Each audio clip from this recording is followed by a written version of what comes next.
Qual... Oi, Uma coisa. pode falar. Eu quero te tirar uma coisa. Posso? Pode. I like moving. Você tá pelado, cara! Vai pra lá, meu, você tá pelado. Qual das 3 voltas é a mais legal, a mais emocionante, a mais competitiva? É cedo pra falar disso já? Eu acho que não, né? Porque semana que vem começa o Giro de Itália.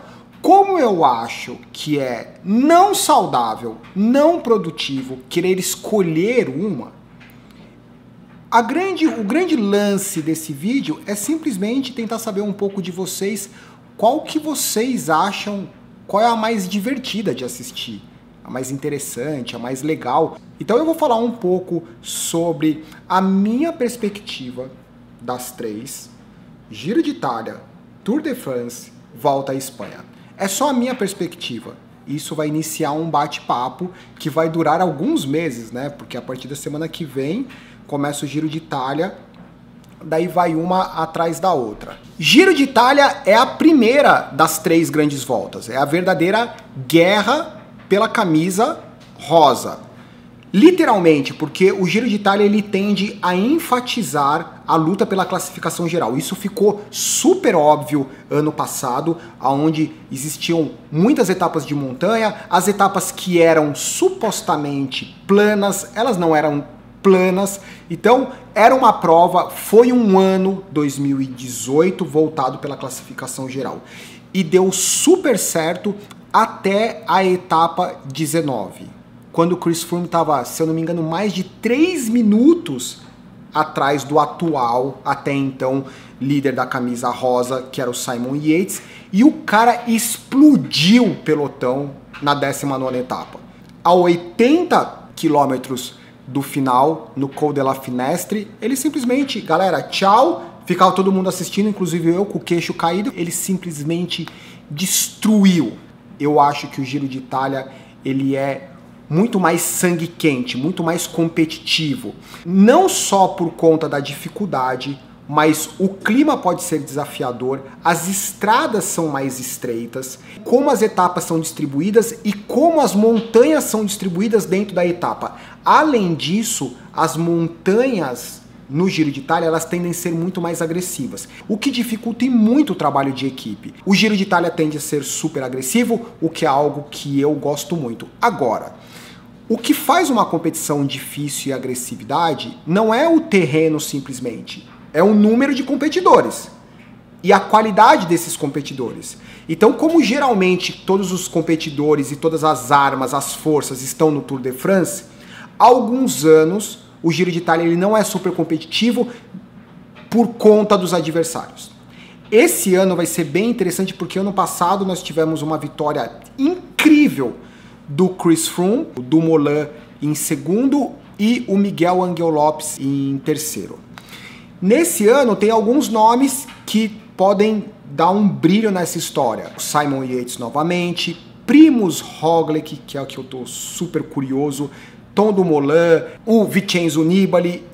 Tem tudo para ser um Giro de Itália muito bacana.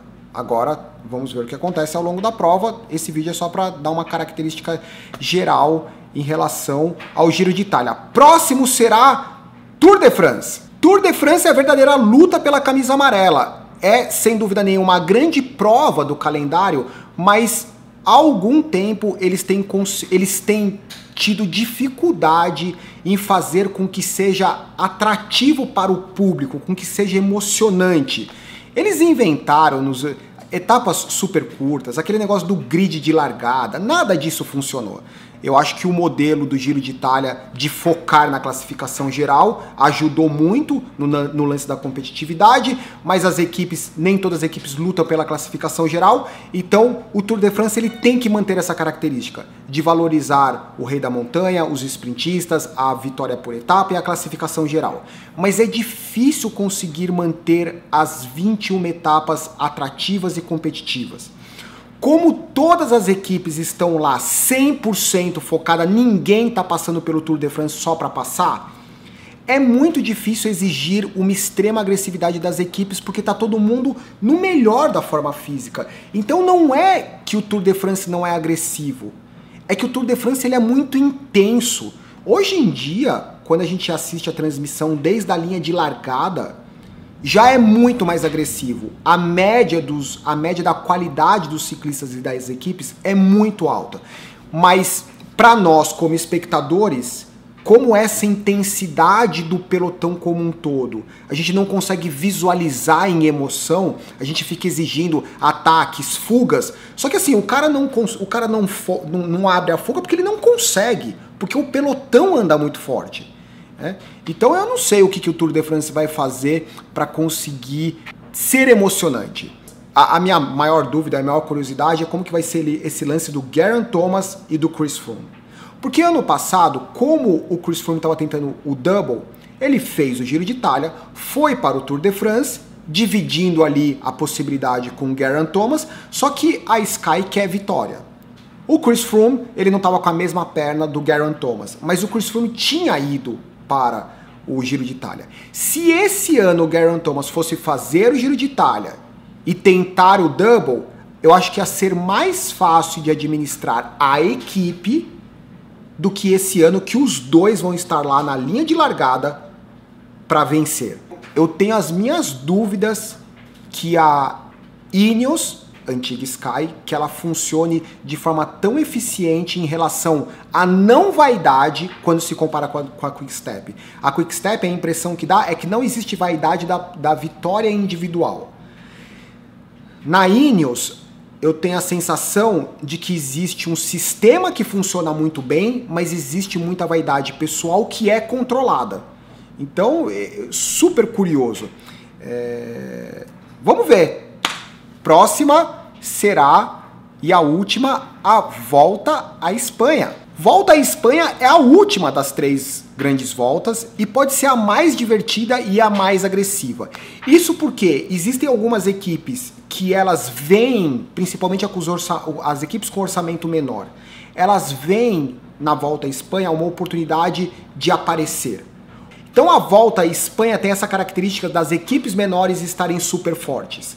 Só que as equipes grandes, elas podem ter nomes importantes e elas podem ter também ciclistas que estavam extremamente bem preparados para o Giro de Itália, para o Tour de France e tiveram algum problema e saíram da prova. Se recuperam e tentam salvar o ano na Volta à Espanha. Então a Volta à Espanha é a que o jogo é o mais aberto. Né? É muito imprevisível e isso faz com que seja extremamente interessante. Agora pode ser 8 ou 80, existe ano que é simplesmente uma catástrofe, porque não acontece nada. Agora existem alguns anos que dá a impressão que nada vai acontecer e cada etapa é uma surpresa e isso é muito legal.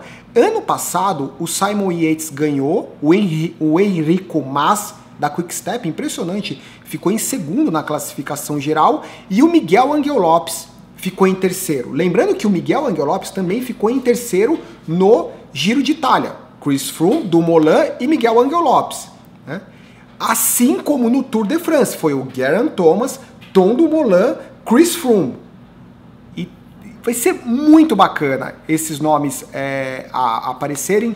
Rich Porte, para mim, é uma grande expectativa. Eu gosto muito do jeito dele pedalar.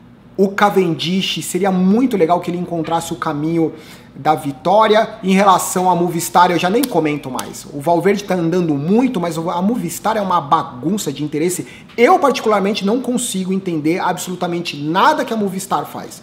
Eu assisto, acho legal, mas, sinceramente, eu não consigo ter conclusões sobre isso.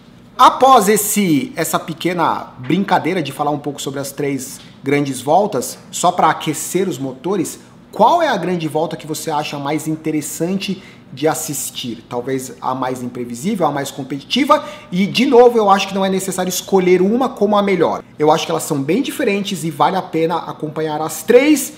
É isso, ansioso para começar várias semanas de mexer a agenda para acompanhar as 3 grandes voltas. Qual é a sua? Tchau!